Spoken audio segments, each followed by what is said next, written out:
ওয়াহুম লা ইফতানুন, আর ইমানদারকে পরীক্ষা করা হবে না। মানুষ কি এমনটা মনে করে ইমান আনছো তো পরীক্ষার জন্য তুমি প্রস্তুত হয়ে যাও। ইমান যারা আনছি পরীক্ষা দিতেই হবে, পরীক্ষার মধ্যে পড়তেই হবে। তা আল্লাহ বলেন আহাসিবান নাস, মানুষ কি মনে করে আইয়ুতরাকু, তাকে এমনি ছেড়ে দেওয়া হবে, আইয়াকুলু আমান্না, যে আমি আল্লাহ তোমার উপর ইমান আনলাম, এই কথা বলার কারণে তাকে ছেড়ে দেওয়া হবে। ওয়াহুম লা ইফতানুন, আর তার পরীক্ষা নেওয়া হবে না। মানুষ কি এমনটা মনে করে? না। তাহলে বলেন আপনাদের থেকে আমি শুনতে চাই, ইমান আনছি তো পরীক্ষার সম্মুখীন হতে তৈরি আছি তো সবার? হতেই হবে পরীক্ষা। সূরা আলী ইমরানের ৭৯ নম্বর আয়াতে আল্লাহ বলেন ওয়ালাকিন কুনু রাব্বানিয়িন, তোমরা রব্বানি হও, তোমরা আল্লাহ ওয়ালা হও। রব্বানি বা আল্লাহ ওয়ালা, এই রব্বানি বা আল্লাহ ওয়ালাদের ৫টা সিফাত আমরা মনে রাখবো। অনেকগুলা সিফাত আছে, মৌলিকভাবে এই রব্বানিদের ৫টা সিফাত, ৫টা গুণ আমরা মনে রাখবো। এই জায়গার ছাত্র ভাই যারা আপনারা জেনারেল শিক্ষিত অনেক ছাত্র আছেন, যারা এইখানে আপনারা নৈশ ক্লাসে অংশগ্রহণ করেন, এবং মাদ্রাসার অন্যান্য ছাত্র ভাই যারা আছি, আমরা মনে রাখবো যে এই মাদ্রাসায় আমাদের পড়াশোনা করার প্রথম উদ্দেশ্য আল্লাহ ওয়ালা হওয়া, রাব্বানি হওয়া, আল্লাহ ওয়ালা হওয়া, আল্লাহর সাথে সম্পর্ক কায়েম করা। এই রাব্বানি বা আল্লাহ ওয়ালাদের কয়টা সিফাত মৌলিক? ৫টা। ১ নাম্বার, যেই ছাত্রটা আল্লাহ ওয়ালা ছাত্র হবে, রাব্বানি ছাত্র হবে, এই ছাত্রটার প্রথম সিফাত হলো রাসিখ ফিল ইলম। এই ছাত্রটা পরিপক্ক জ্ঞানীর অধিকারী হবে, পরিপক্ক জ্ঞানের অধিকারী হবে। রাসিখ ফিল ইলম এর অর্থ হলো পরিপক্ক জ্ঞানের অধিকারী, তাকে বলা হয় রাসিখ ফিল ইলম। পরিপক্ক জ্ঞানের অধিকারী যে হবে তার আবার মৌলিক ২টা বৈশিষ্ট্য মনে রাখবেন। পরিপক্ক জ্ঞানের অধিকারীর আবার ২টা বৈশিষ্ট্য রাসিখ ফিল ইলমের। ১ নাম্বার, কোরআনে আল্লাহ যা বলেছে নিশ্চিন্তে এই আল্লাহ ওয়ালা ছাত্ররা মেনে নিবে। সুবহানাল্লাহ। আল্লাহ যা বলেছে নিশ্চিন্তে, একদম কোনো চিন্তা ভাবনাও করবে না, আল্লাহ বলছে বাস মেনে নিছে। দলিল সূরা আলী ইমরান ৭ নাম্বার আয়াতে আল্লাহ বলেন হুয়াল্লাযী আনজালা আলাইকাল কিতাবা মিনহু আয়াতুম মুহকামাত হুন্না উম্মুল কিতাব ওয়া উখরু মুতাশাবিহাত। তিনি আপনার উপর কোরআন নাজিল করেছেন, আপনার উপর কোরআন নাজিল করেছেন আল্লাহ। মিনহু আয়াতুম মুহকামাত, এই কোরআনের কিছু আয়াত স্পষ্ট, ওয়া উখরু মুতাশাবিহাত, কিছু আয়াত সাদৃশ্যপূর্ণ। আল্লাহ পাক রব্বুল আলামিন বলেন ফাআম্মাল্লাযীনা ফী কুলুবিহিম যায়গুন ফায়াত্তাবিউনা মা তাশাবাহা মিনহু ইবতিগাআল ফিতনাহ, যাদের অন্তরে বক্রতা আছে, পথভ্রষ্টতা আছে যাদের অন্তরের মধ্যে, তারা ফিতনা করার আশায় সাদৃশ্যপূর্ণ আয়াতের পিছনে তারা পড়ে থাকে। যেগুলার ব্যাখ্যা আল্লাহ দেয় নাই এইগুলার পিছনে তারা পড়ে থাকে ফিতনা করার আশায়। আল্লাহ বলেন ওয়ামা ইয়ালামু তা'ওয়িলাহু ইল্লাল্লাহ, এগুলার ব্যাখ্যা আল্লাহ ছাড়া কেউ জানে না। এরপরেও কিছু মানুষ এগুলার পিছনে পড়ে থাকে, ব্যাখ্যা খোঁজে। তা আল্লাহ বলেন এরা হলো বক্র হৃদয়ের অধিকারী, যাদের অন্তরে বক্রতা আছে, পথভ্রষ্টতা আছে। এবার দেখেন আল্লাহ কি বলে ওয়াররাসিখুনা ফিল ইলমি ইয়াকুলুনা আমান্না বিহি কুল্লুম মিন ইনদি রাব্বিনা, যারা পরিপক্ক জ্ঞানের অধিকারী, যারা পরিপক্ক জ্ঞানের অধিকারী, তারা মুহকাম এবং মুতাশাবিহ আয়াতের ব্যাপারে তাদের বক্তব্য, আল্লাহ যে আয়াত সুস্পষ্ট বর্ণনা করেছেন আর যা আল্লাহ পাক রব্বুল আলামিন অস্পষ্ট রেখেছেন, ব্যাখ্যা যা দেন নাই আল্লাহ, এই সমস্ত আয়াতের ব্যাপারে পরিপক্ক জ্ঞানের অধিকারীরা বলেন আমান্না, আমরা সবগুলা বিশ্বাস করে নিলাম। তারা সব মেনে নেয়। কেন? তারা বলে কুল্লুম মিন ইনদি রাব্বিনা, যে আয়াতগুলা স্পষ্ট আর যে আয়াতগুলা সাদৃশ্যপূর্ণ সব আমাদের রব আল্লাহর পক্ষ থেকে। যেহেতু আমাদের রব আল্লাহ দিয়েছেন, তাই চিন্তা ভাবনা করা ছাড়াই সবগুলার উপর আমরা বিশ্বাস করে নিলাম। পরিপক্ক জ্ঞানের অধিকারী যারা, তাদের এক নম্বর বৈশিষ্ট্য আল্লাহ কোরআনের সব তারা নিশ্চিন্তে মেনে নেয়। পরিপক্ক জ্ঞানের অধিকারী যারা, তাদের দ্বিতীয় বৈশিষ্ট্য হলো আল মুতাওয়াদিউনা, এরা বিনয়ী হয়। প্রকৃত এলেম একজন আল্লাহওয়ালা রব্বানি আলেমকে বিনয়ী বানায়। প্রকৃত এলেম একজন ছাত্রকে বিনয়ী বানায় দেয়। যে এলেম কাউকে বিনয়ী বানায় না, বরং অহংকারী বানায়, সেটা প্রকৃত এলেম না। প্রকৃত এলেম মানুষকে বিনয়ী বানায়, ছাত্রকে বিনয়ী বানায়। দলিল বুখারী শরীফের 4388 নম্বর হাদিস। عن أبي هريرة رضي الله تعالى عنه قال قال رسول الله صلى الله عليه وسلم أتاكم أهل اليمن, আল্লাহ নবী বলেন ইয়ামানবাসী তোমাদের কাছে এসেছে। হুম আরাক্কু আফইদাতান ওয়া আলয়ানু কুলুবা, তাদের অন্তরগুলা বড় নরম, তারা কোমল হৃদয়ের অধিকারী, তাদের অন্তরের মধ্যে দয়া আর দয়া। আল্লাহ নবী বলেন আল ঈমান ইয়ামান, আল্লাহ নবী বলেন ইয়ামানবাসীদের ঈমান হলো মজবুত ঈমান। ওয়াল হিকমাতু ইয়ামানিয়া, ইয়ামানবাসীদের প্রজ্ঞা হিকমত হলো এটা প্রকৃত হিকমত। হাদিসের মাধ্যমে আল্লাহ নবী বুঝায় ইয়ামানবাসীরা হিকমত আর প্রজ্ঞা জ্ঞান অর্জন করার কারণে তারা অহংকারী হয় নাই, বরং তাদের অন্তরগুলা কোমল হয়ে গিয়েছে। প্রকৃত জ্ঞান বিদ্যা তাদেরকে আরো বিনয়ী করে তুলেছে। প্রকৃত বিদ্যা তাদেরকে বিনয়ী বানিয়ে দিয়েছে। আবু দাউদ শরীফ হাদিস নাম্বার 4895 নম্বর হাদিস। এই হাদিসের বর্ণনাকারী ইয়াজ ইবনে হিমার রাদিয়াল্লাহু তাআলা আনহু قال رسول الله صلى الله عليه وسلم, আল্লাহ নবী বলেন ইন্নাল্লাহা আওহা ইলাইয়া আন তাওয়াদউ, নবীজি বলেন আল্লাহ পাক রব্বুল আলামিন আমাকে ওহীর মাধ্যমে জানিয়ে দিয়েছেন, মানুষ তোমরা বিনয়ী হয়ে যাও, মানুষ তোমরা বিনয়ী হয়ে যাও। ওহীর মাধ্যমে আল্লাহ আমাকে এটা জানিয়ে দিয়েছেন। বুঝাইতে চাইলাম পরিপক্ক জ্ঞানের অধিকারী যেই ছাত্রটা হবে, এই ছাত্রের 2 নম্বর বৈশিষ্ট্য, জ্ঞান তাকে অহংকারী বানায় নাকি বিনয়ী বানায়? বিনয়ী বানায়। পরিপক্ক জ্ঞানের অধিকারী যে, তাকে বিদ্যা বিনয়ী বানিয়ে দেয়, তাকে অহংকারী বানায় না, বরং তাকে বিনয়ী বানিয়ে দেয়। তিরমিজি শরীফের 2029 নম্বর হাদিস। ক্বালা রাসূলুল্লাহ সাল্লাল্লাহু আলাইহি ওয়াসাল্লাম, আল্লাহ নবী বলেন মা তাওয়াদা আহাদুন লিল্লাহ ইল্লা রাফাহুল্লাহ, আল্লাহর জন্য কোনো মানুষ যদি আল্লাহর জন্য বিনয়ী হয়ে যায়, অন্যের কাছে ছোট হয়ে যায়, আল্লাহর জন্য যদি নিজেকে ছোট হিসাবে উপস্থাপন করে, নবীজি বলেন ইল্লা রাফাহুল্লাহ, তার মর্যাদা আল্লাহ বাড়ায়া দেয়। আপনি ছোট হবেন আল্লাহর জন্য, মর্যাদা আল্লাহ বাড়ায়া দেয়। পরিপক্ক জ্ঞানের অধিকারী যারা, তাদের জ্ঞান তাদেরকে বিনয়ী বানায়, তাদেরকে বিনয়ী হতে শিখায়, আর ওই বিনয় তাদের মর্যাদা আকাশচুম্বী মর্যাদায় পরিণত করে। এটা বিনয়ের কারণ। তাহলে বলেন আবার প্রথমে আসি, রব্বানি ছাত্রদের 1 নম্বর সিফাত হলো পরিপক্ক জ্ঞানের অধিকারী হওয়া। আর পরিপক্ক জ্ঞানের অধিকারীর 2টি বৈশিষ্ট্য আলোচনা করলাম। 1 নম্বর, কোরআনে আল্লাহ যা বলছে সন্দেহ ছাড়া, প্রশ্ন ছাড়া মেনে নেয়। 2 নম্বর, পরিপক্ক জ্ঞানের অধিকারীকে তার জ্ঞান বিনিয়োগ হতে শিখায়। আল্লাহ এই মাদ্রাসার সব ছাত্র সহ সারা পৃথিবীর সমস্ত ছাত্রগুলা সহ আমাদের সকলকে আল্লাহ বিনয়ী হওয়ার তৌফিক দান করেন।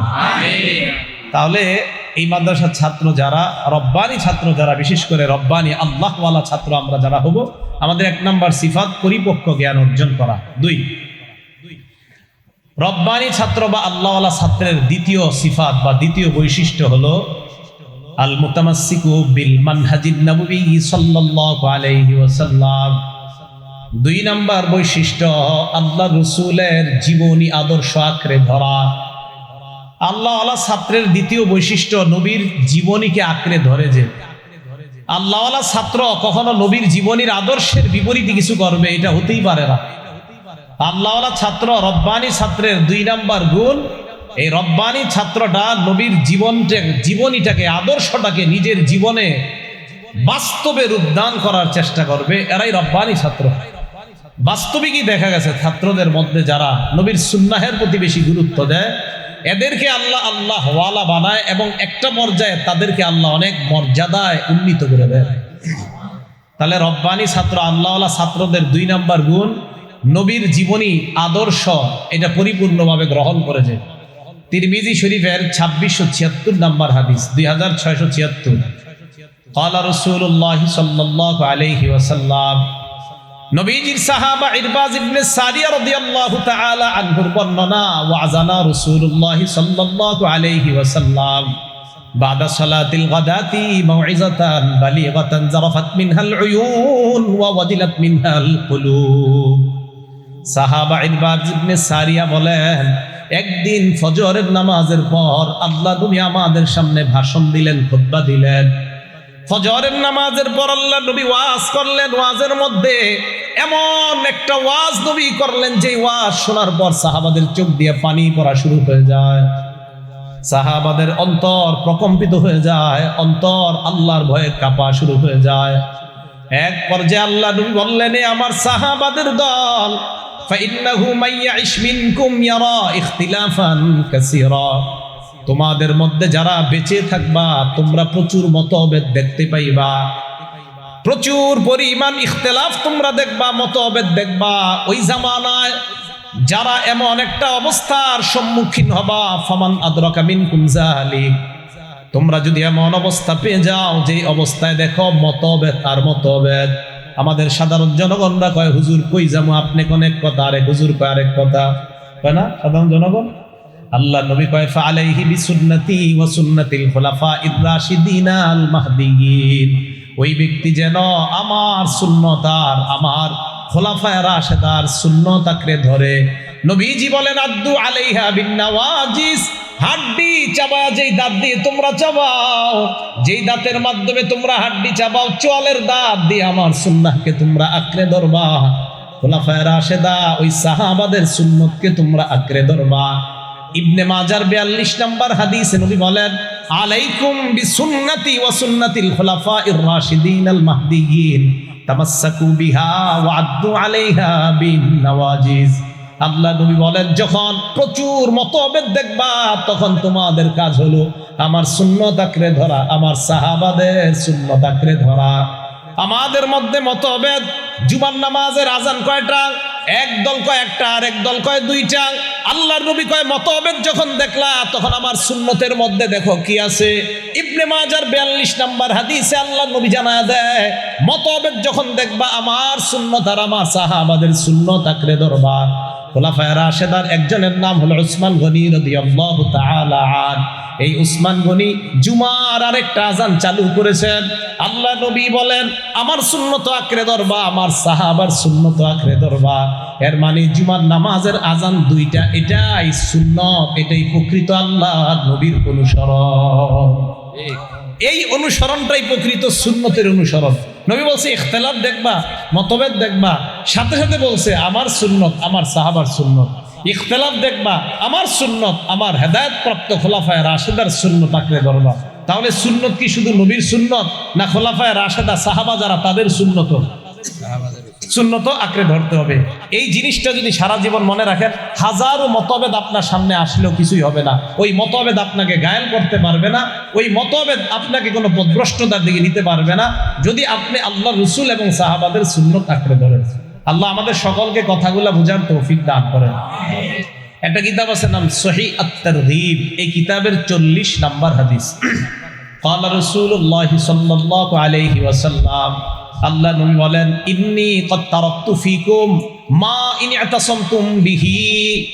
আল্লাহর নবী বলেন, আমি তোমাদের কাছে এমন একটা জিনিস রেখে গেলাম, এই জিনিসটা যদি তোমরা আঁকড়ে ধরো, লান তাদিল্লু আবাদা, কখনো পথভ্রষ্ট হবে না। বলেন তো, নবীজি বললেন এমন আমি জিনিস তোমাদের মাঝে রেখে গেলাম যেটা আঁকড়ে ধরলে পথভ্রষ্ট হবে না। বলেন তো নবীজি কি বলছে? এমন জিনিস রেখে গেছে যেটা আঁকড়ে ধরলে আমরা কি হব না? নবীজি বললেন দুইটা জিনিস, একটা হলো কিতাব আল্লাহ, আল্লাহর কিতাব, 2 নাম্বার হলো সুন্নাত রাসূলিল্লাহ, নবীজির সুন্নত। 1 নাম্বার আল্লাহর কিতাব, 2 নাম্বার নবীর সুন্নত। আর নবীর সুন্নত মানে কি বলেন তো? শুধু নবীর সুন্নত না সাহাবাদের সুন্নত? এখন সাহাবাদের সুন্নত যে মানতে হবে এটা কোথায় আছে? এটা নবীর সুন্নতে আছে।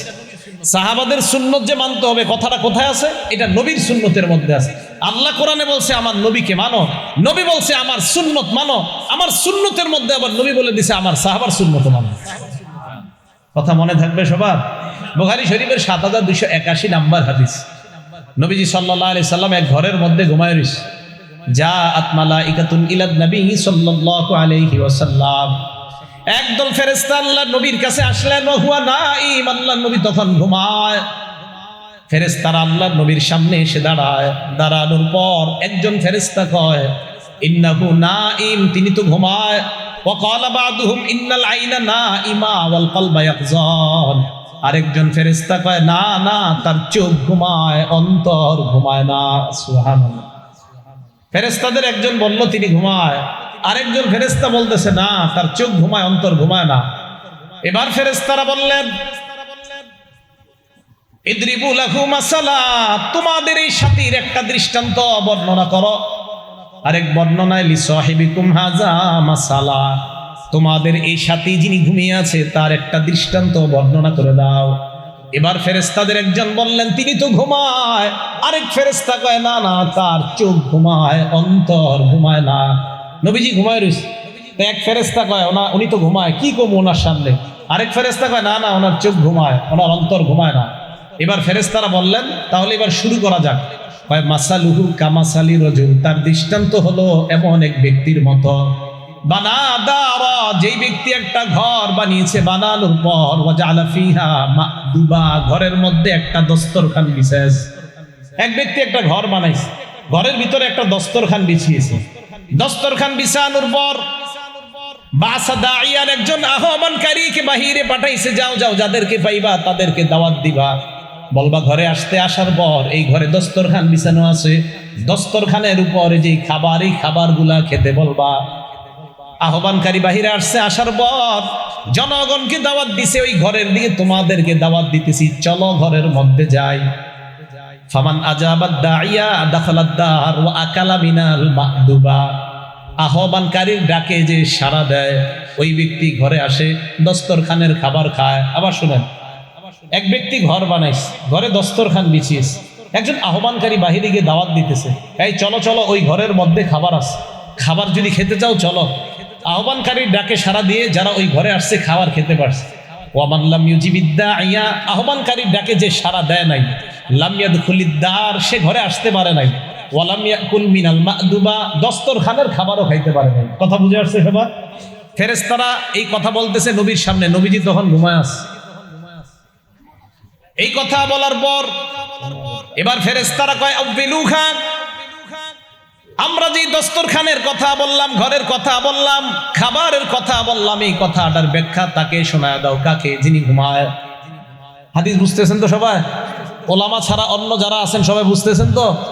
ওলামা কেরাম বুঝতেছে, ওনারা পড়ছে, আপনারা বুঝতেছেন তো সবাই? সাধারণ জনগণ আওয়াজ দিবেন, সবাই বুঝতেছেন তো?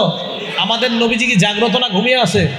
তো ফেরেশতাদের একদল কয় উনি তো ঘুমায়, আরেক দল কয় না, চোখ ঘুমায়, অন্তর ঘুমায় না।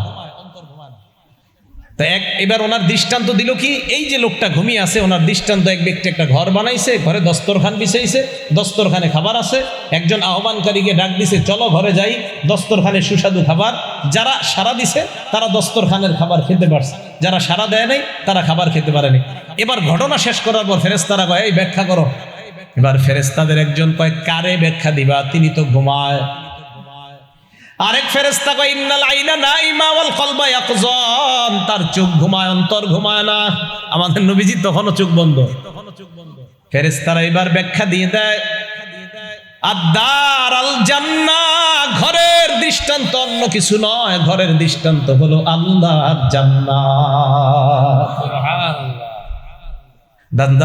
জান্নাতের মধ্যে দস্তরখানা বিছানো, দস্তরখানার মধ্যে খাবার। ভালো করে বুঝেন, সহজে বুঝেন।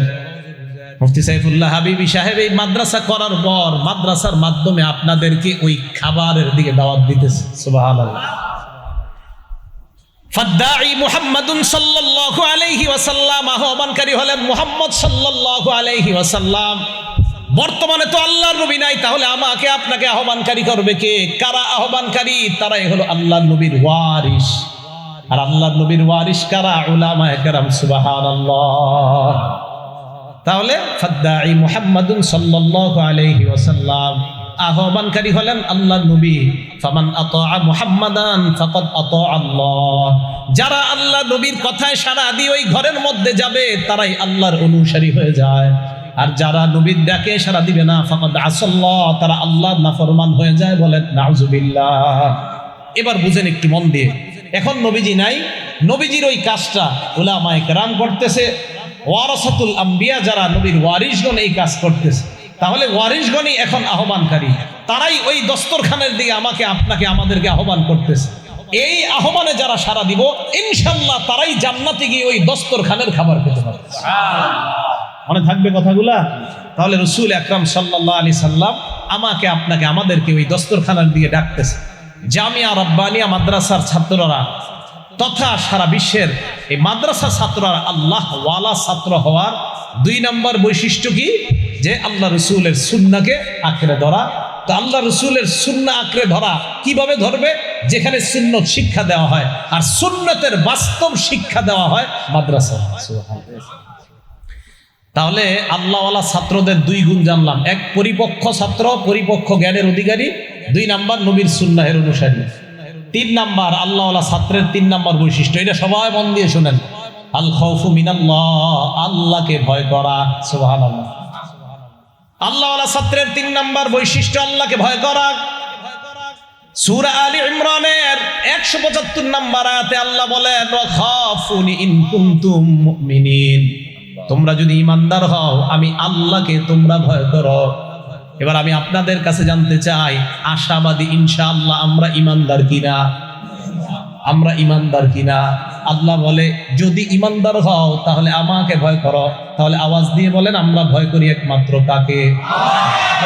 ওয়াখাফুনি ইন কুনতুম মুমিনিন, তোমরা যদি ঈমানদার হও আমাকে ভয় করো। তাহলে আল্লাহওয়ালা হওয়ার 3 নাম্বার বৈশিষ্ট্য হলো আল্লাহকে ভয় করা।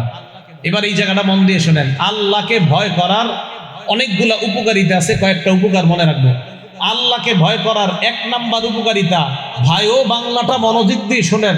আল্লাহ হাদিসে কুদসির মধ্যে বলে, দুনিয়াতে আমাকে যে ভয় করবে কিয়ামতের ময়দানে আমি আল্লাহ তাকে নিরাপত্তা দিব। একটা কিতাব আছে নাম সহিহ ইবনে হিব্বান, এই কিতাবের 640 নাম্বার হাদিস।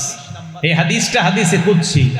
قال الله عز وجل, আল্লাহ পাক রব্বুল আলামিন বলেন, আমার বান্দা ইযা খাফানি ফিদ দুনিয়া, আমার বান্দা যদি আমাকে দুনিয়ার মধ্যে ভয় করে, আম্মানতুহু ইয়াউমাল কিয়ামা, আমি আল্লাহ কিয়ামতের ময়দানে তাকে নিরাপত্তা দেওয়ার ওয়াদা করলাম। আপনাদের কাছে জানতে চাই, আল্লাহর নিরাপত্তা নামা কিয়ামতের ময়দানে আমাদের দরকার আছে না নাই? তাহলে দুনিয়াতে একমাত্র ভয় করতে হবে কাকে? আল্লাহওয়ালা ছাত্র যদি হতে চান, রব্বানি ছাত্র যদি হতে চান, 3 নাম্বার আল্লাহকে ভয় করা।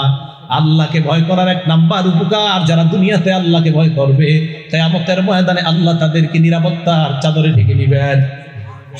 আল্লাহকে ভয় করার 2 নাম্বার উপকার, কিয়ামতের ময়দানে 7 শ্রেণীর মানুষকে আল্লাহ আরশের ছায়া তলে জায়গা দান করবেন।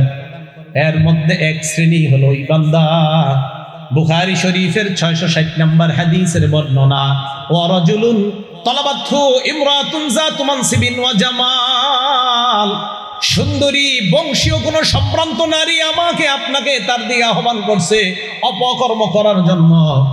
ওই মুহূর্তে ওই যুবক সুন্দরী ওই নারীর সামনে গিয়ে বলে, ইন্নী আখাফুল্লাহ, আমি আল্লাহরে ভয় করি।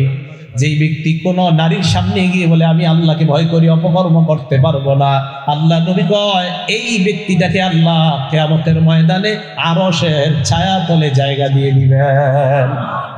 তাহলে আল্লাহকে ভয় করার 2 নাম্বার উপকার, কিয়ামতের ময়দানে আল্লাহর আরশের ছায়া তলে জায়গা পাওয়া যাবে।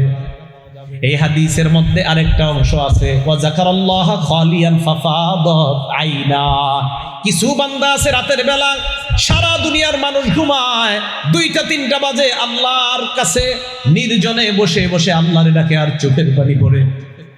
অনেক মানুষ আছে রাত 2টা 3টায় সবাই ঘুমায়, বিবি ঘুমায়, বাচ্চা ঘুমায়, এই ব্যক্তি উঠে আল্লাহরে স্মরণ করে বলে আল্লাহ লা ইলাহা ইল্লাল্লাহ সুবহানাল্লাহ পরে আর চোখ দিয়ে পানি পড়ে। হাদিস দ্বারা বোঝা যায় এই বান্দাও আল্লাহর ভয়ে চোখ দিয়ে পানি আসে, এই বান্দাকেও কিয়ামতের ময়দানে আরশের ছায়াতলে জায়গা দিয়ে দিবেন। তাহলে আল্লাহকে ভয় করার 2 নাম্বার উপকার, কিয়ামতের ময়দানে আরশের ছায়ায় জায়গা পাওয়া যাবে।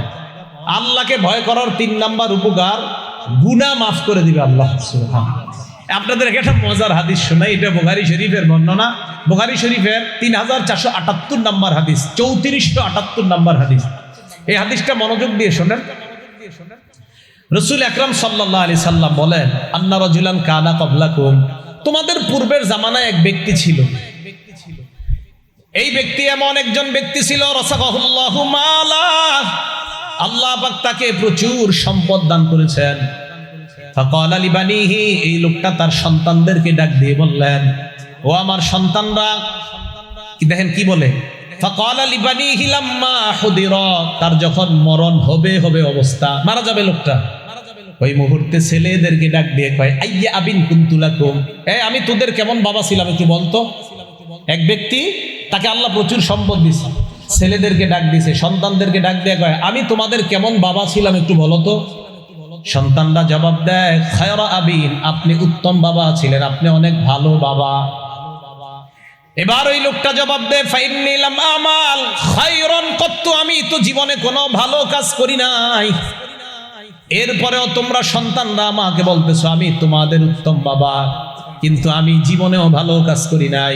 শোনো তোমরা, ফাইদা মুত্তু, আমি যখন মারা যাই, যেহেতু তোমরা বলছো আমি ভালো বাবা, আর তোমরা আমার একজন ভালো সন্তান, আমাকে তোমরা অনেক ভালোবাসো, তাই বলছো আমি একজন ভালো বাবা।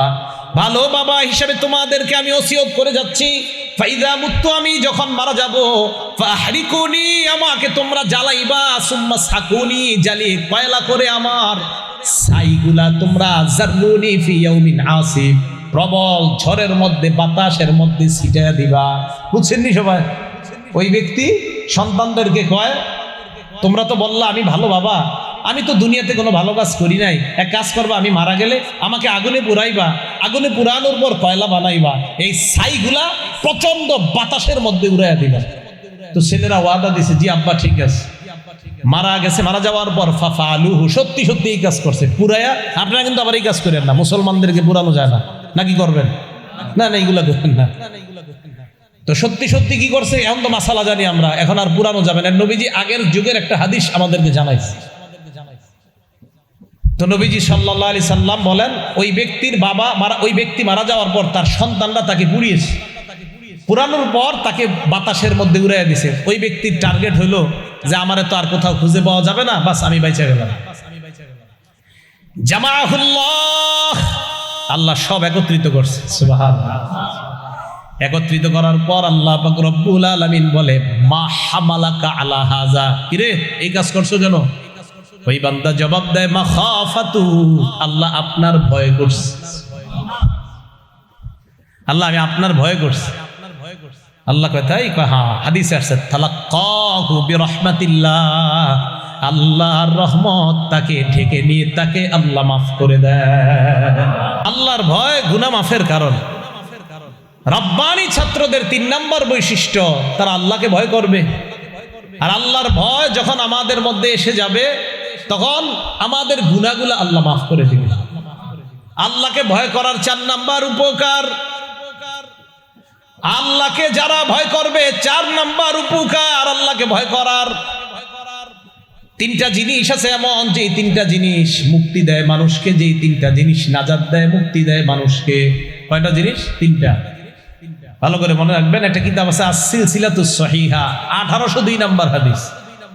এই হাদিসের মধ্যে আল্লাহ নবী বলেন, সালাসুন মুনজিয়াত, 3টা জিনিস আছে মানুষকে মুক্তি দেয়। 1 নম্বর তাকওয়াল্লাহি আযজা ওয়া জাল ফিস সিররি ওয়াল আলানিয়া, গোপনে প্রকাশ্যে যেই ব্যক্তি আল্লাহকে ভয় করে, ওই ব্যক্তি দুনিয়ার বিপদ আপদ থেকে মুক্তি পেয়ে যায়, আল্লাহ তাকে মুক্তির ব্যবস্থা করে দেয়।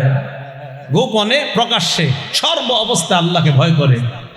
2 নাম্বার ওয়াল কাউলু বিল হাক্কি, সত্য কথা বলে। ফির রিজা ওয়াস সাখাত, কেউ সন্তুষ্ট হোক বা অসন্তুষ্ট হোক, এই লোকটা সত্যি কথা বলে, এই লোকটাও সত্যি বলার কারণে সামান্য সময় বিপদে পড়লেও আল্লাহ পাক রব্বুল আলামিন দুনিয়া আখিরাতে তাকে মুক্তির ব্যবস্থা আল্লাহ করে দিবেন। 3 নাম্বার আল কাসদ, যেই ব্যক্তি মধ্যম পন্থা অবলম্বন করে সচ্ছলতার সময় এবং দারিদ্রতার সময়, মধ্যম পন্থা যে ব্যক্তি অবলম্বন করে, এই ব্যক্তিকেও আল্লাহ পাক রব্বুল আলামিন বিপদের সময় মুক্তির ব্যবস্থা করে দেন। তাহলে এর মধ্যে 1 নাম্বার ছিল কি আল্লাহকে ভয় করা। তো জেনে নিলাম আমরা আল্লাহকে ভয় করার 4 নাম্বার উপকার, বিপদ আপদ থেকে আল্লাহ মুক্তি দান করেন। 5 নাম্বার উপকার আল্লাহকে ভয় করার, জান্নাতে যাওয়ার রাস্তা আল্লাহ সহজ করে দেন। তিরমিজি শরীফের 2450 নাম্বার হাদিস, 2450, ক্বালা রাসূলুল্লাহ সাল্লাল্লাহু আলাইহি ওয়াসাল্লাম, আল্লাহ নবী বলেন, মান খাফা আদলাজা ওয়া মান আদলাজা বালাগাল মানজিলা। ভালো করে শুনেন, মান খাফা আদলাজা ওয়া মান আদলাজা বালাগাল মানজিলা। আল্লাহ নবী বলেন, যেই ব্যক্তি ভয় পায়, আমি মনে হয় ওই সময় যদি রওনা করি আমি আমার কাঙ্ক্ষিত গন্তব্যে বুঝতে পারবো না, আমি লক্ষ্যে বুঝতে পারবো না। ওই লোক চিন্তা করে, আমি যদি সকাল 10টায় রওনা করি, না না, আমি যেই উদ্দেশ্যে রওনা করলাম আমার উদ্দেশ্য হাসিল হবে না। এই খফার অনুবাদ এটা, মান খাফা, যে ব্যক্তি এই ভয় করে, ব্যাখ্যা আসছে আল্লাহ ইয়াসিলা ইলাল মনজিল ফিল মিআদ, সময় মতো সে তার মঞ্জিলে পৌঁছতে পারবে না। ওই ব্যক্তি কি করে, আদলাজা, ভোরে ভোরে রওনা করে। জ্ঞানী ব্যক্তিরা ভোরে ভোরেই রওনা করে, বরং রওনা করে গুলিস্তান, সায়েদাবাদ গিয়ে ফজরের নামাজ পড়ে, এরপরে ওখান থেকে রওনা করে। কেন? যে আমি মনে পৌঁছতে পারবো না যদি আমি পরে রওনা করি।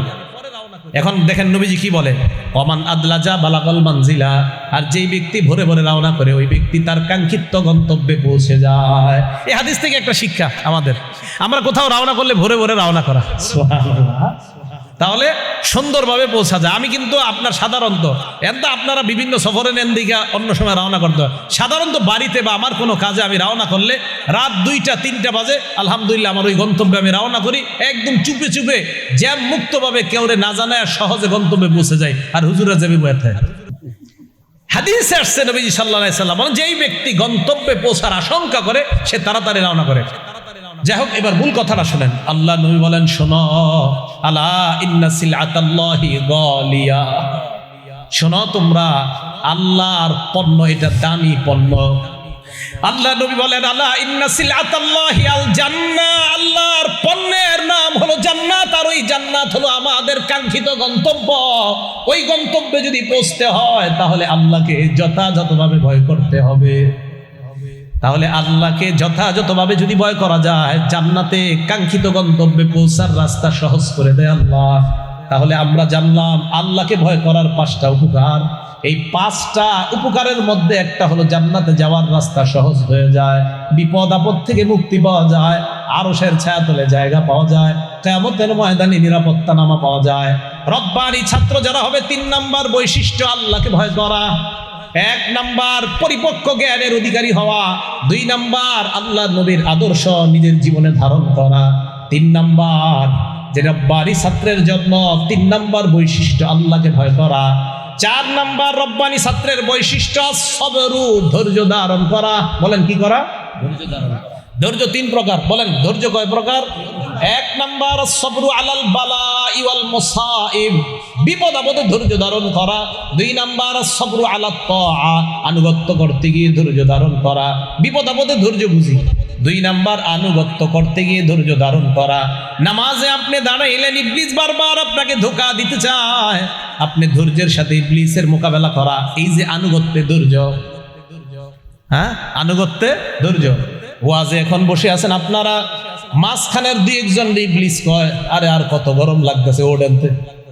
শেষে একজন আল্লাহওয়ালা পীর সাহেব আসবেন, তো এখন আব্দুল হাফিজ সাহেব হুজুর আসবেন, তো হুজুর এসে মুনাজাত করবে, কথা বলবে দামি দামি কথা।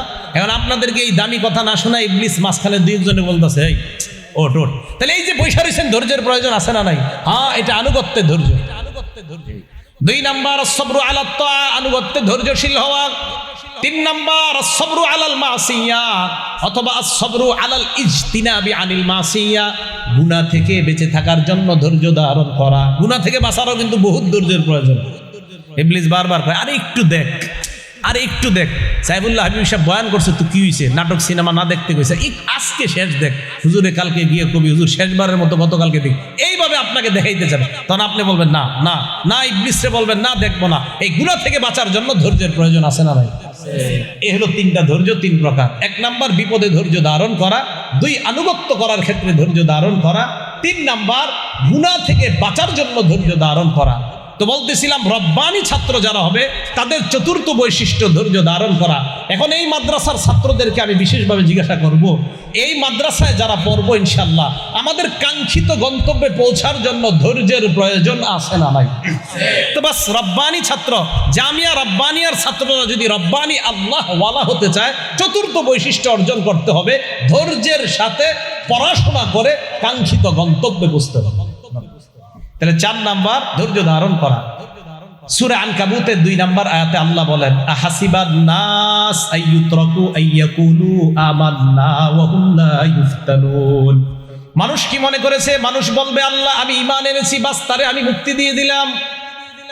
ওয়া হুম লা ইফতানুন, আর ঈমানদারকে পরীক্ষা করা হবে না। মানুষ কি এমনটা মনে করে? ঈমান আনছো তো পরীক্ষার জন্য তুমি প্রস্তুত হয়ে যাও। ঈমান যারা আনছি পরীক্ষা দিতেই হবে, পরীক্ষার মধ্যে পড়তেই হবে। তা আল্লাহ বলেন আহাসিবান নাস, মানুষ কি মনে করে আইয়ুতরাকু, তাকে এমনি ছেড়ে দেওয়া হবে, আইয়াকুলু আমান্না, যে আমি আল্লাহ তোমার উপর ঈমান আনলাম, এই কথা বলার কারণে তাকে ছেড়ে দেওয়া হবে। ওয়া হুম লা ইফতানুন, আর তার পরীক্ষা নেওয়া হবে না। মানুষ কি এমনটা মনে করে? না। তাহলে বলেন আপনাদের থেকে আমি শুনতে চাই, ঈমান আনছি তো পরীক্ষার সম্মুখীন হতে তৈরি আছি তো সবার? হতেই হবে পরীক্ষা। তাহলে ঈমান আনছি, মুমিন তো আমরা পরীক্ষার সম্মুখীন হতেই হবে। আল্লাহ আমাদের সকলকে প্রস্তুত থাকার তৌফিক দান করেন। বুখারী শরীফের একটা বর্ণনা, 5652 নাম্বার হাদিস, আব্দুল্লাহ ইবনে আব্বাস রাদিয়াল্লাহু তাআলা এক ব্যক্তিকে বলে, আলা উরিকা ইমরাতাম মিন আহলিল জান্নাহ, এই আমি কি তোমাকে জান্নাতি একজন নারী দেখায়া দিব না? মন দিয়ে শুনেন। হাযিহিল মারআতুস সাউদা, এই কালো নারীটা জান্নাতি। সুবহানাল্লাহ, এই কালো নারীটা জান্নাতি। এমনি বলছে এই কালো নারীটা জান্নাতি। আতাতিন নবী সাল্লাল্লাহু আলাইহি ওয়াসাল্লাম, এই কালো নারীটা আল্লাহর নবীর কাছে আসছে। আসার পর কয়, ইয়া রাসূলুল্লাহ ইন্নী উসরাউ ওয়া আতাকাশশাফু, ইয়া রাসূলুল্লাহ আমার মাঝে মাঝে মৃগী রোগ হয়। মৃগী রোগ চিনেন না আপনারা? মৃগী রোগের কারণে আমার শরীরের সতর খুলে যায়। ইয়া রাসূলুল্লাহ ফাদউল্লাহ লি, আপনি আল্লাহর কাছে আমার জন্য দোয়া করেন। আল্লাহ নবী তাকে 2টা অপশন দিলেন। 1 নাম্বার আল্লাহ নবী বললেন, আমি তোমার কাছে 2টা অপশন রাখতেছি। 1 নাম্বার, যদি তুমি ধৈর্য ধারণ করো, দেখেন কি কয়, যদি তুমি ধৈর্য ধারণ করো, ইন সাবারতি লাকিল জান্নাহ, এই অসুস্থতায় যদি তুমি ধৈর্য ধারণ করো, তোমার ঠিকানা মরার সাথে সাথে জান্নাত। আরেকটা অপশন হলো দাউতুল্লাহ, আমি আল্লাহর কাছে তোমার জন্য দোয়া করি, আইয়ু আফিয়াকি, আল্লাহ যেন তোমাকে সুস্থ করে দেয়, এই দোয়া করি। ওই মহিলা কয়, ইয়া রাসূলুল্লাহ আমি অসুস্থতা চাই না, এই অসুস্থতা নিয়েই আমি ধৈর্য ধারণ করে আল্লাহর জান্নাতি হতে চাই। হুজুর আমি জান্নাতি হতে চাই। আমি চিন্তা করি মাঝে মাঝে এরা কেমন ধৈর্যশীল ছিল। হুজুর আমি মনে পারতাম না। চিন্তা করেন আপনি, নারী কইতেছে না মৃগী রোগ, কত বড় ভয়ঙ্কর রোগ। কয় না হুজুর আমি তাহলে আমি জান্নাতে যাবো, আমি ধৈর্য ধারণ করি। কি আজীব কথা। কয় আমি জান্নাতে যাবো হুজুর, আমি ধৈর্য ধারণ করতে রাজি আছি। পরে ওই নারী বলতেছি, ইয়া রাসূলুল্লাহ আমার তো সতর খুলে যায়, আল্লাহর কাছে শুধু এতটুকু দোয়া করেন আমার সতরটা যেন খুলে না যায়। ফাদা লাহা, নবীজি সাল্লাল্লাহু আলাইহি সাল্লাম এতটুকু অংশের জন্য বললেন, আল্লাহ ওই রোগের দ্বারা তুমি তাকে জান্নাত দিও, আর তার এই যে সতর খুলে যায় আল্লাহ আমি তোমার কাছে দোয়া করতেছি, তার এই অবস্থাটা থেকে আপনি তাকে হেফাজত করেন।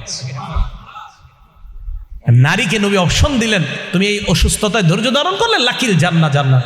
আমি অবাক হয়ে গেলাম। ওই নারী কয়, হুজুর আমি ধৈর্য ধারণ করব, আমি জান্নাত চাই। তাহলে ধৈর্য ধারণ করলে জান্নাত পাওয়া যায়। রব্বানি ছাত্র যারা হবে তাদের চতুর্থ বৈশিষ্ট্য, তারা ধৈর্যশীল হবে। তারা কি হবে? ধৈর্যশীল হবে রব্বানি ছাত্ররা। 5 নাম্বার বৈশিষ্ট্য, আসল কথাটা মন দিয়ে শোনেন। রব্বানি ছাত্র যারা হবে, আল আমালু বিল ইলমি, যা জানছে ওই জানা অনুযায়ী আমল করবে, তারাই হবে প্রকৃত আল্লাহওয়ালা ছাত্র। এই মাদ্রাসায় যা জানলাম, এই যে আজকে ওয়াজে আসলেন, যা জানলেন জানার পর আমল করা। যেমন আজকে আপনাদেরকে আমি অনেক কিছু শিখাইলাম, এর মধ্যে একটা শিখাইলাম, নবী একটা দস্তরখান বিছাইছে, এই দস্তরখানের মধ্যে খাবার, এই দস্তরখানটা কোথায়? জান্নাতের খাবার। জান্নাতটা হলো ঘর। নবী দাওয়াত দিছে আমাদেরকে, নবী নাই, নবীর ওয়ারিস আলেমরা দাওয়াত দিতেছে। দাওয়াতে যারা সাড়া দিবেন তাহলে ওই দস্তরখানের খাবার খাইতে পারবেন। শেষে ব্যাখ্যা দিয়ে দিছে, যারা এই ডাকে সাড়া দিবে তারাই মূলত নবীর অনুসারী হবে, তারা আল্লাহর অনুসারী হবে। যারা ডাকে সাড়া দিবে না তারা নবীর নাফরমান হবে, তারা আল্লাহরও নাফরমান হবে। তো এই যে শিক্ষাটা আমরা শিখলাম, শিখার পর এটা আমরা নিজের আমল করব। হ্যাঁ, ওই দস্তরখানের খাবার আমি খেতে চাই, আমরা খেতে চাই, এই জন্য নবীর প্রকৃত অনুসরণ করতে হবে। এই শিক্ষা আমরা জানলাম। আল্লাহ আমাদেরকে আমল করার তৌফিক দান করেন। 5 নাম্বার, আল আমালু বিল ইলমি, যা জানলাম ওই অনুযায়ী আমল করবে আল্লাহওয়ালা ছাত্রের, এটা 5 নাম্বার বৈশিষ্ট্য। এই ব্যাপারে আপনাদেরকে একটা হাদিস শোনাই, তিরমিজি শরীফের 2417 নাম্বার হাদিস। ক্বালা রাসূলুল্লাহ সাল্লাল্লাহু আলাইহি ওয়াসাল্লাম, আল্লাহ নবী বলেন, লা তাজুলু কদামা আবদিন হাত্তা ইউসআলা আন উমরিহি ফিমা আফনা ওয়া আন ইলমিহি ফিমা ফাআলা ওয়া আন মালিহি মিন আইনা ইকতাসাবা ফিমা আনফাকা ওয়া আন জিসমিহি ফিমা আবলা। 4টা প্রশ্নের উত্তর না দেওয়ার আগে আদম সন্তানের 2 পা সামনে নড়বে না।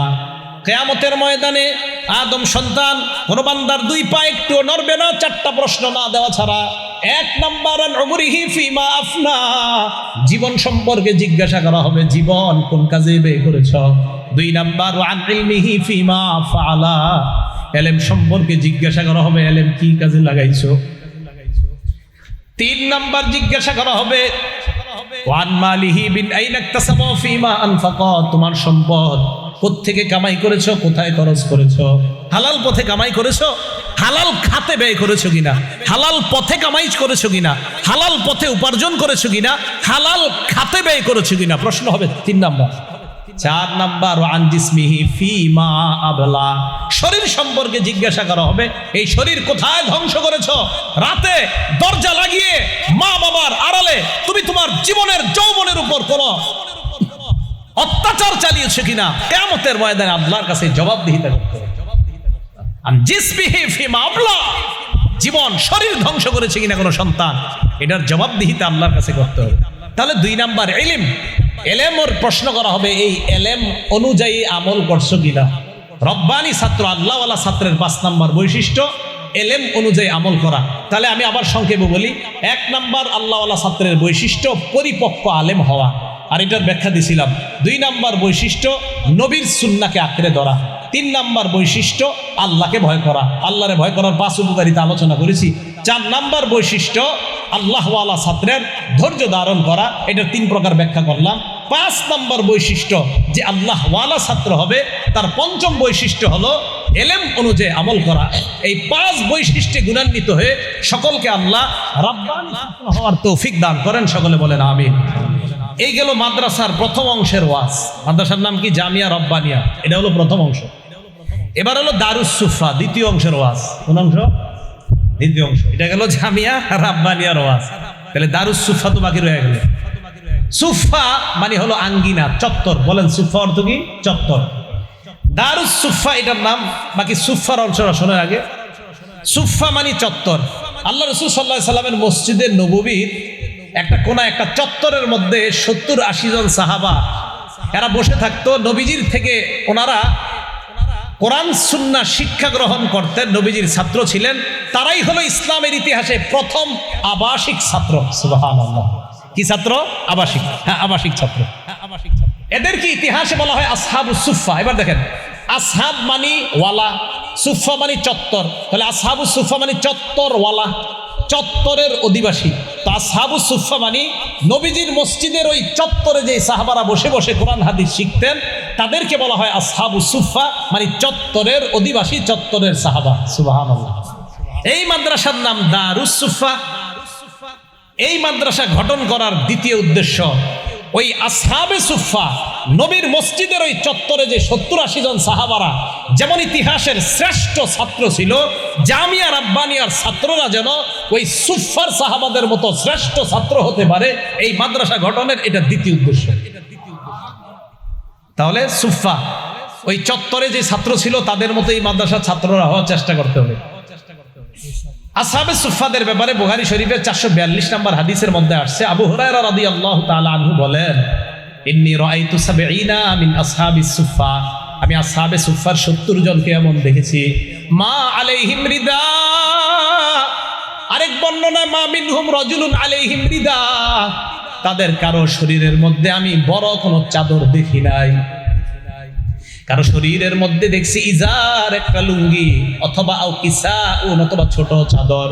দেখেন কি কয় আবু হুরায়রা বলেন, আমি তাকায়া দেখলাম রাবাতুহু ফি আনাকিহিম, এই লুঙ্গি আর চাদর গলার মধ্যে পেঁচাইছে, গলায় লুঙ্গি চাদর গলায় পেঁচানোর পর তাকায়া দেখলাম তাদের কারো লুঙ্গি, কারো চাদর হাঁটু পর্যন্ত, কারো আর একটু নিচ পর্যন্ত যায়, এটাই তাদের পোশাক,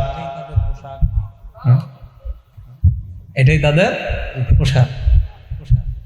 দেখছেন, এই জন্য আল্লাহ তাদেরকে কি কবুল করছে। তা আবু হুরায়রা রাদিয়াল্লাহু আনহু, আরেকটা হাদিস মনে পড়ে গেছে, তিরমিজি শরীফের 2368 নম্বর হাদিস, আন্না রাসূলুল্লাহি সাল্লাল্লাহু আলাইহি ওয়াসাল্লাম সাল্লা বিন নাস, নবীজি সাহাবাদেরকে নিয়ে নামাজে দাঁড়াইতেন, আমরা তাকায় দেখতাম ওই নামাজের মধ্যে ইয়াখিরু রিজাল মিন মাকামাতিহি, কোন কোন সাহাবা দাঁড়ানো থেকে পড়ে যায়, দাঁড়ানো থেকে পড়ে যায়। কয় জানুনি কেন? ক্ষুধার যন্ত্রণায়। কিসের যন্ত্রণায়? ক্ষুধা। আমরা কত আরামে, কত সুন্দর এই আরামের মধ্যে শিক্ষার পরিবেশ যে আল্লাহ করে দিছে, সকলে বলেন আলহামদুলিল্লাহ। তাদের ত্যাগের কারণে আজকে আমরা এই আরামে শিক্ষা গ্রহণ করতে পারতেছি, তাদের ত্যাগের কারণে মসজিদে এসির মধ্যে আমরা নামাজ পড়তেছি, এটা তাদের ত্যাগ, নিঃসন্দেহে, কোনো সন্দেহ নাই। এই জন্য একদল ত্যাগী মানুষের মাধ্যমে ভবিষ্যৎ প্রজন্ম এগিয়ে যেতে পারে। আমি রাব্বানিয়ার উস্তাদরা আছে এখানে, ছাত্ররাও আছেন এখানে, এই রাব্বানিয়ার উস্তাদ ছাত্র আপনারা প্রাথমিক এখন এই মাদ্রাসায়, আপনাদের মাধ্যমেই, আপনাদের ত্যাগের কারণে এই মাদ্রাসাটা ইনশাআল্লাহ অনেক দূর এগিয়ে যাবে। একদল ত্যাগী হতে হয়, একদল ত্যাগ করতে হয়, তাদের এই ত্যাগটা পরবর্তী প্রজন্ম ভোগ করে। মাগি ভোগ করার অর্থ এই না আপনারা কিছু বান না, না, ওই সব আপনারা সদকায়ে জারিয়া হিসাবে আপনাদের আমল নামায় প্রতিটা মুহূর্তে আল্লাহ পাক রব্বুল আলামিন এটা পৌঁছায়। একদল ত্যাগ করতে হয়। তা আসহাবে সুফার মধ্যে যারা 70 জন বা 80 জন খুব কষ্ট করে এইভাবে চলাফেরা করে, এই আসহাবে সুফার শ্রেষ্ঠ একজন ছাত্রের নাম আবু হুরায়রা রাদিয়াল্লাহু তাআলা। কি নাম বলেন তো? আবু হুরায়রা রাদিয়াল্লাহু তাআলা।